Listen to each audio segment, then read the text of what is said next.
Bonjour, Julien Quillet, assistant vidéo à Nanterre depuis 3 ans maintenant, 2 premières années en tant que freelance et depuis cette année à temps plein, donc de tous les entraînements, tous les déplacements et donc de tout le travail au quotidien auprès de l'équipe.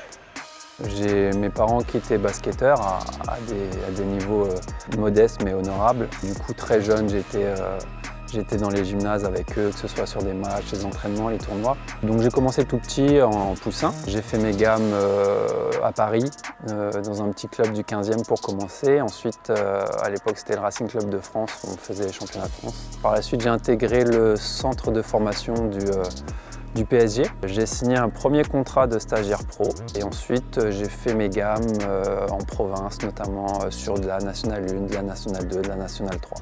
Je suis revenu sur l'Île-de-France en région et je suis remonté sur du niveau National 2 avec mon club de Malakoff. C'est là-bas que j'ai arrêté. Je devais avoir 34 ans à peu près quand j'ai arrêté. Je me suis accordé une pause de 1 an ou 2. J'ai enchaîné ensuite les expériences en tant qu'entraîneur. Un peu à l'image de Pascal et de Nanterre en fait.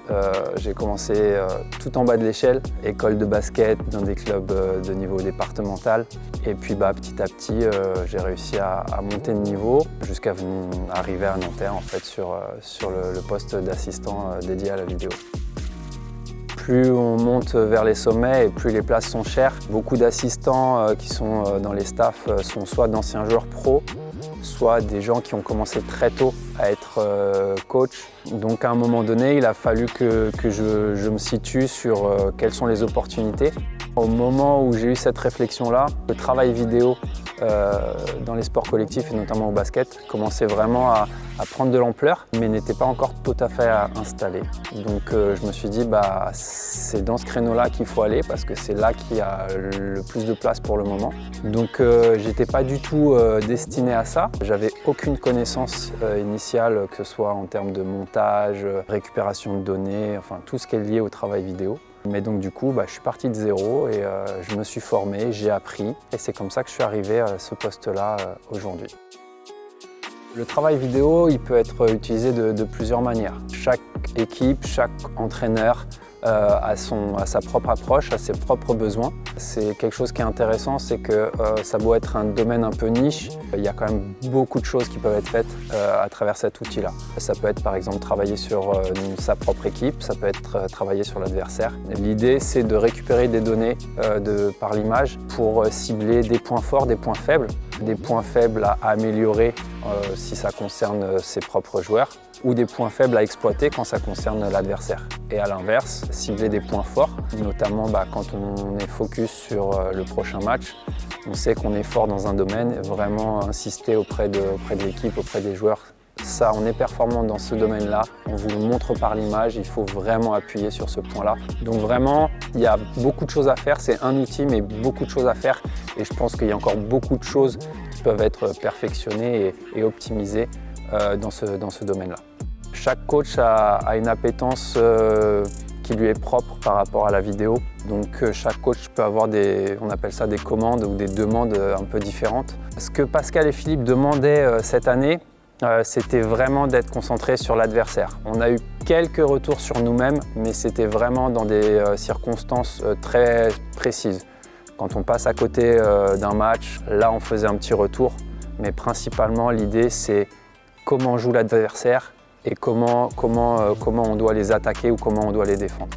Dans le détail, mon travail c'est récupérer déjà les matchs des adversaires pour les visionner et puis prendre des notes sur tout ce que je vois par rapport à ce qui m'est demandé, donc comment ils attaquent, comment ils défendent.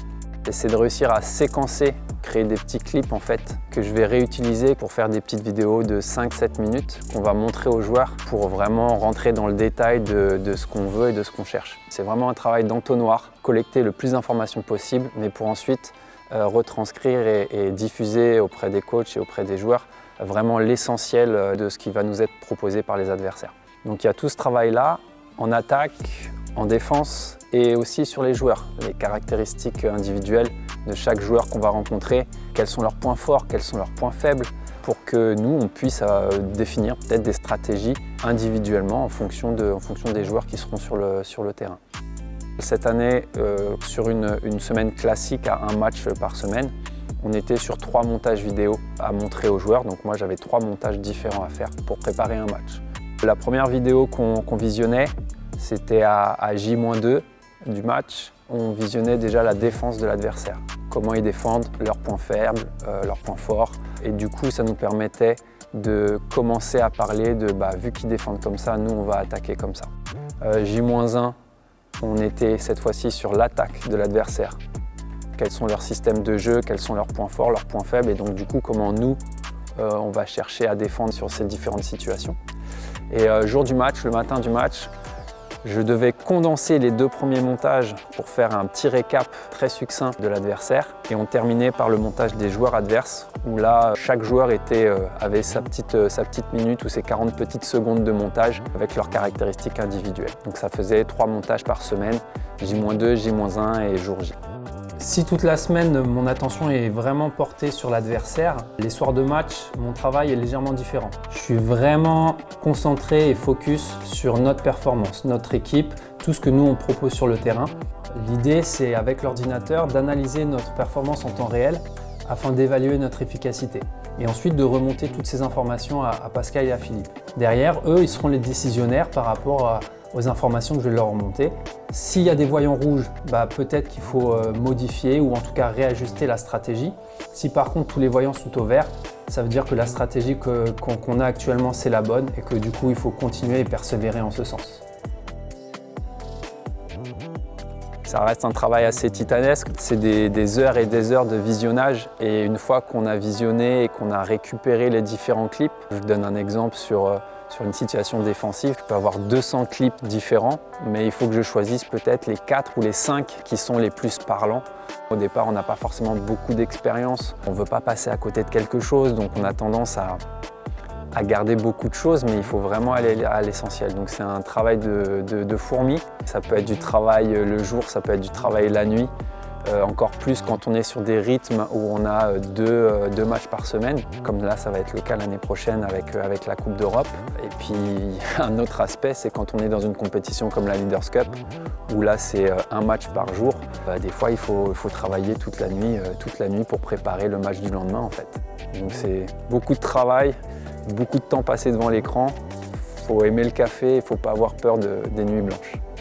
La chance que j'ai moi, c'est que c'est ma passion, donc j'y mets tout mon cœur. En plus, je sais que je dois beaucoup à Pascal et à Philippe, donc chaque jour, j'essaye de me donner à fond pour être à la hauteur de la confiance qu'ils m'ont accordée. C'est une expérience de dingue. Et puis, cerise sur le gâteau, ma première saison à temps plein, c'est une super saison. Le revers de la médaille, c'est que ça place la barre très très haute parce que il peut y avoir des saisons un peu moins bonnes, mais franchement, cette première année à temps plein avec ce groupe-là, ce staff-là, c'était juste génial en fait. Et c'est ce que je cherchais et c'est ce que j'ai trouvé, donc je suis reconnaissant de cette opportunité-là qui m'a été donnée.